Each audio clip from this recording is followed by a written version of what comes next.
Donald Trump confirme avoir annulé les frappes contre l'Iran 10 minutes avant l'horaire prévu.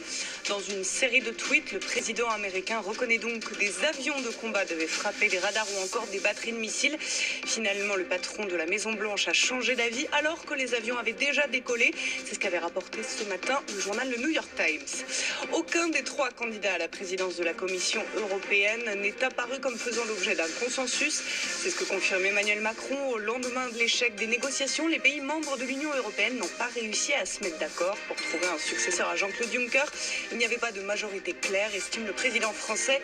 De nouvelles négociations auront lieu dans 9 jours. Une enseignante qui surveillait l'épreuve affirme à France Info avoir reçu le rectificatif seulement 3 quarts d'heure avant la fin. Des erreurs ont été signalées dans les énoncés des épreuves de maths ce matin. Les candidats de la filière S, ES et ES SPEMAT sont concernés. Le ministère de l'Éducation nationale assure que les élèves ne seront pas pénalisés. Il sera jugé le mois prochain. Le conducteur qui avait agressé un homme aveugle et son accompagnateur dimanche à Paris comparaîtra notamment pour violence sur personnes vulnérables. Il avait refusé la priorité aux 2 piétons. L'affaire avait fait grand bruit grâce à une vidéo largement relayée sur les réseaux sociaux. Le chauffeur a été placé en garde à vue mercredi après avoir été convoqué au commissariat du 19e arrondissement. Des intempéries quelques jours seulement après les violentes chutes de grêle qui ont fait des ravages en région Auvergne-Rhône-Alpes.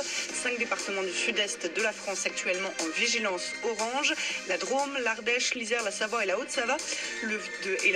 De violents orages devraient s'abattre dans les heures qui viennent.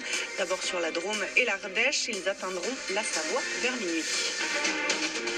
France Info.